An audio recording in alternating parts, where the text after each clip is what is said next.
Je vais demander à Myriam Co de prendre la parole.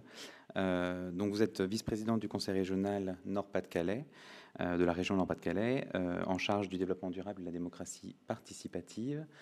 Vous avez une intervention qui a été raccourcie, j'en suis désolé, autour de deux grands sujets qui sont quand même importants. Le premier étant le fait de changer de lunettes, hein, comme on dit à chaque fois qu'on présente les nouveaux indicateurs de richesse, et leur importance, et Claire Charby l'a présenté tout à l'heure au niveau de l'OCDE, hein, la dynamique qu'ils ont eux-mêmes à leur niveau, au niveau des gouvernements, pour faire redescendre les statistiques au niveau des régions et leur importance. Je vais vous laisser commenter là-dessus. Et sur le deuxième point, vous vous êtes lancé en région Nord-Pas-de-Calais dans la 3e révolution industrielle, en faisant appel à Jérémy Rifkin, et vous allez commenter un peu le travail que vous avez réalisé avec les acteurs locaux pour travailler sur le financement de cette 3e révolution industrielle. Merci. Oui, voilà. Effectivement, la question du développement territorial se mesure, il s'apprécie au regard de la richesse. Et la richesse, aujourd'hui, est le plus souvent appréciée en termes de PIB. Éventuellement, en ce qui concerne les territoires, les communes, en pouvoir fiscal, c'est-à-dire en capacité à agir, ou encore en richesse des ménages, parce que c'est plus une appréciation de la richesse telle qu'elle est véritablement perçue par les citoyens, qui permet souvent plutôt de mesurer des écarts de richesse ou des inégalités sociales. Tous ces systèmes de mesure aujourd'hui semblent bien imparfaits, voire pour certains très ambigus ou pervers, hein, ça a souvent été dit, dans la mesure où, à l'encontre du bon sens, on compte dans cette richesse des accidents de voiture, des problèmes de santé. Et plus récemment, même de façon assez surprenante, on envisage d'intégrer dans la mesure du PIB la prostitution ou l'économie parallèle du trafic de drogue. Donc, or, on est confronté quand même à un certain nombre de crises qui sont financières, ça a été évoqué aujourd'hui nombreuses fois, qui sont sociales, mais aussi des défis écologiques. Et il est plus possible, par rapport à ces défis-là, de fonctionner avec une boussole aussi imparfaite, voire aussi antinomique, par certains aspects, pas tous, mais par certains aspects, avec ce que l'on cherche à faire émerger en matière de développement des territoires. Ainsi émerge toute une recherche d'alternatives à cet indicateur aujourd'hui qui est largement dominant, dominant dans la presse économique, dominant dans les analyses, avec des outils de mesure qui soient à la fois plus révélateurs de l'intégration de l'ensemble des dimensions du développement, c'est-à-dire l'économique, bien sûr, mais aussi le social et l'environnemental, et surtout plus à même d'outiller l'action publique et les politiques qu'on peut mettre en œuvre dans les territoires. L'Europe a fait tout un travail autour de Beyond the GDP. La France, en 2008-2009, a lancé la commission Stiglitz pour travailler à ces indicateurs alternatifs. Ça a été mentionné, l'OCDE aussi a donné un certain nombre de conseils de préconisation comme l'ONU. Et même les ONG au niveau international sont en réseau. À Rio, elles organisaient un side event au sommet de la Terre à Rio, un side event sur ce sujet. Encore aujourd'hui, elles travaillent en réseau sur ces sujets, y compris avec les syndicats, pour préparer la définition des objectifs de développement durable post-Rio. Donc, dans ma région, le Nord-Pas-de-Calais, qui est une région, je dirais, de vieille industrie, qui depuis des années cherche à se reconvertir et surtout à promouvoir un autre modèle de développement beaucoup moins prédateur, autant des ressources humaines avec ses impacts sociaux que des ressources environnementales. On a mis en place un projet de recherche appliquée autour des indicateurs, appelé Indicateur 21, qui a proposé un certain nombre d'approches en associant des experts à la fois du développement territorial, mais aussi des chercheurs autour des indicateurs, en partant des indicateurs de développement régional, des indicateurs de développement durable. On est parti de 150, 55 pour les indicateurs de développement durable, les indicateurs européens de Lisbonne-Göteborg. On resserre un peu la pyramide et pour travailler finalement sur un certain nombre d'indicateurs synthétiques de développement dont font partie l'empreinte écologique, on en a parlé aujourd'hui, l'indice de développement humain, des indicateurs que nous avons construits sur... L'un concerne l'indice de santé sociale des régions et est aujourd'hui utilisé par l'Association des régions de France. L'indice de parité homme-femme, on sait combien la place de la femme dans la mesure du développement souvent est assez révélatrice. Et le BIP 40 qui est le baromètre des inégalités et de la pauvreté. L'idée qu'une alternative au PIB est intéressante pour mesurer le développement est particulièrement soutenue par deux aspects. D'abord, une idée démocratique, de démocratie.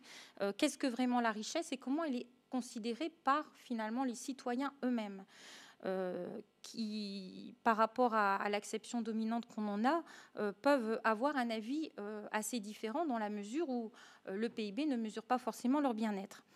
Donc en région Nord-Pas-de-Calais, pour outiller cet aspect, je dirais, démocratique de la réflexion sur nos boussoles en matière de politique publique, on a mis en place une conférence de citoyens qui nous a servi à sortir un peu du cercle des experts, à questionner des citoyens complètement profanes, je dirais, sur qu'est-ce que la richesse, comment la mesure-t-on, comment faut-il la mesurer, mesurer par ce biais la validité de nos travaux et puis éventuellement les enrichir avec un certain nombre de préconisations. Vous dire tout de suite que les résultats de cette conférence ont été tout à fait positifs, ce qui montre que même des citoyens profanes peuvent se saisir de questions éminemment complexes, parfois même ardues, et amener de la valeur ajoutée. En tout cas, l'avis qu'ils ont émis ont permis de conforter nos travaux et surtout de les enrichir. Encore aujourd'hui, pour faire suite à l'une de leurs recommandations, nous travaillons dans un forum hybride permanent à la co-construction des usages de ces indicateurs pour les politiques publiques avec des élus, des experts, des citoyens et des chercheurs. Ce qu'ont amené les citoyens dans cette question, dans ce regard sur les indicateurs de développement, c'est la question des biens communs, qui sont difficilement mesurables aujourd'hui. Et je me rappelle une dame disant en conclusion de son avis, ce qui n'est pas compté, à force ne compte plus. Et elle avait en tête, par exemple, le bénévolat associatif, le travail invisible des femmes dans la société, les questions liées au lien social, qui, du point de vue des citoyens, représentent des richesses pour le développement. Alors, ces indicateurs alternatifs, deuxième aspect, ont un rôle à jouer en termes de pilotage des politiques publiques. Aujourd'hui, nous avons suffisamment avancé à l'échelle de notre région pour pouvoir détailler tout un certain nombre d'usages. Je raccourcis très fortement le propos. Donc notre travail est entièrement orienté aujourd'hui sur la mise en application de cette recherche sur les indicateurs. D'abord, nous faisons des simulations de nos choix politiques. Est-ce que telle action, par exemple, que nous allons conduire va, par exemple, faire baisser l'empreinte écologique? Nous les utilisons pour l'évaluation, le suivi. Évaluation et suivi dans le temps. Quelles évolutions? Nous commençons à pouvoir, puisque nous le faisons maintenant depuis 10 ans, apprécier des évolutions dans l'espace, pouvoir nous comparer avec d'autres régions, des régions en Europe, des régions dans le monde, pouvoir aussi avoir évalué des programmes européens, des programmes que nous-mêmes nous conduisons, programmes locaux de développement économique ou stratégies de développement territorial. Autre utilisation, autre usage que nous avons de ces indicateurs, nous orientons de façon différenciée les moyens. Nous avons par exemple des politiques de subvention qui sont différenciées suivant l'indicateur de développement humain, qui a cet avantage de pouvoir être décliné à une échelle très fine, puisqu'on peut le décliner à l'échelle communale. Donc ça veut dire que nous donnons plus là où les besoins sont plus grands, c'est-à-dire là où l'indice de développement humain est plus faible. Nous donnons des bonus, par exemple, aussi pour l'équipement nouvelles technologies. Nous bonifions les projets de lycéens, donc d'acquisition de connaissances et de participation en fonction de la faiblesse de l'indicateur de développement humain. Voilà quelques-uns des exemples de ce que nous faisons. Et nous avons aussi le souci de la diffusion de ces indicateurs. Je ne vais pas parler des travaux conduits à l'ARF parce que le temps est trop court, mais vous dire que cette diffusion se fait par les acteurs de la société civile. Par exemple, nous avons dans notre région l'Union départementale des centres communaux d'action sociale qui utilisent aujourd'hui ces indicateurs, ou la Fédération des centres sociaux, ou encore l'Office régional de santé. Demain, qu'allons-nous faire de tout ça? Nous souhaitons que dans la stratégie de pilotage à l'échelle nationale, en partant de l'expérience menée dans différentes régions, d'abord, on est une évolution de la statistique publique qui aujourd'hui est très inconfortable pour pouvoir alimenter ces indicateurs alternatifs. C'est-à-dire que, par exemple, en France, vous avez l'INSEE. L'INSEE se refuse à calculer l'empreinte écologique, estimant que le modèle scientifique n'est pas assez établi. Nous continuons de travailler avec des chercheurs qui consolident ce modèle. Nous avons déposé un projet de loi, un projet de loi a été déposé par la députée Eva Sas, de telle sorte que dans le projet de loi de finances, on ait un indicateur. D'ailleurs, le projet de loi comportait un article unique, de façon à intégrer ça dans le pilotage de la politique nationale. Et enfin, le développement des usages nationaux. Donc, comme il me reste 2 minutes, je vais vous dire juste un petit mot sur la 3e révolution industrielle. Alors, certainement, beaucoup d'entre vous connaissent Jérémy Rifkin. Il fait partie de ces grands personnages un peu médiatiques, comme Al Gore, qui usent de leur aura, de leurs travaux antérieurs, de leur position pour faire passer un certain nombre de messages, parce que, on va dire qu'eux-mêmes ont une forme de prise de conscience d'un certain nombre de grands défis planétaires, notamment autour de la question écologique. Et en ce qui concerne Jérémy Rifkin, à partir d'une analyse à la fois de la question écologique, mais aussi d'une nécessaire transition énergétique, avec, en ce qui concerne Jérémy Rifkin, la proposition d'un certain nombre de voies pour aller vers un autre modèle de développement qui nous permette de passer ce cap de la raréfaction des ressources.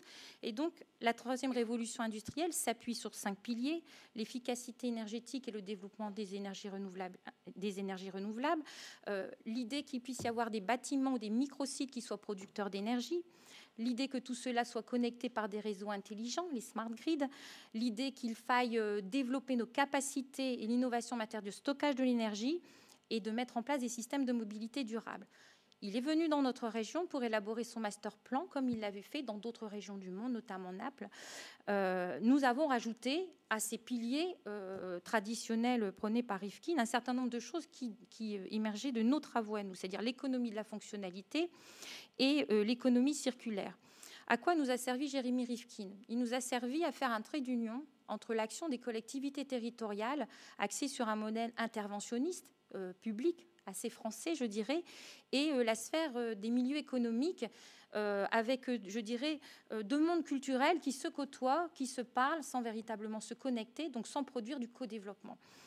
Donc la première étape, Jérémy Rifkin, ça a été le buzz. La seconde étape, ça a été la mobilisation.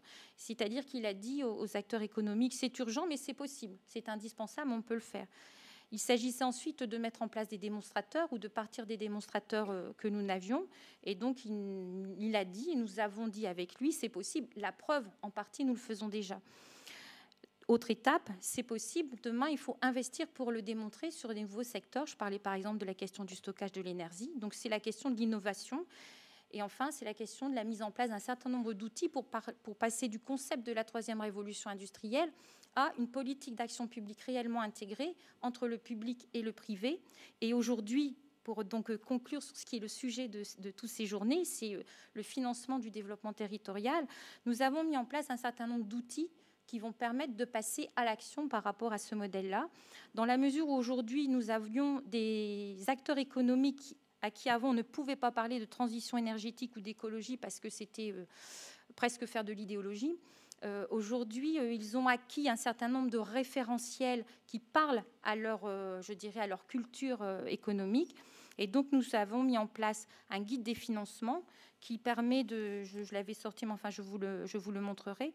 Donc, qui est vraiment une boîte à outils qui leur permet d'aller chercher de façon extrêmement simple et accessible des fonds propres, des quasi-fonds propres, des prêts d'honneur, des garanties, du crédit, de la finance participative, des avances remboursables, des subventions, de l'accompagnement en ingénierie, les contacts des business angels, donc une sorte de panoplie de boîte à outils, et insister donc sur 3 points particuliers que nous développons, qui sont là, je dirais, plus originales.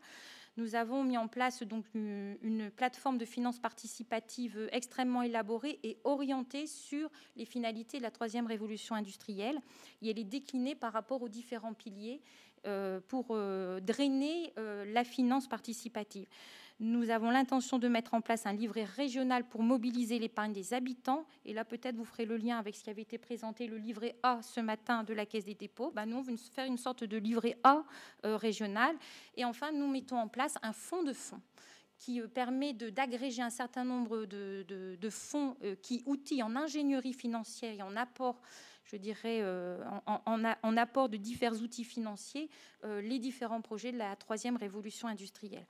Je suis extrêmement frustrée de vous faire un résumé aussi abrupt d'une démarche qui a quand même été une forme de révolution culturelle, je dirais, tant pour la sphère publique, parce que voilà, il faut aller dans le domaine du monde de l'entreprise, et on n'a pas avancé de la même façon.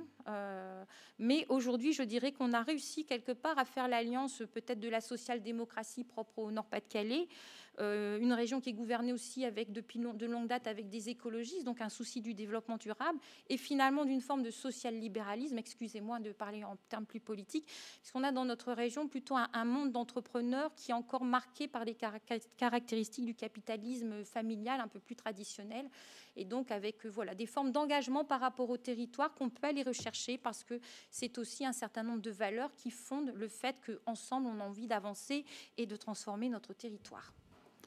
Vous pouvez respirer, ça y est, Myriam. Merci beaucoup.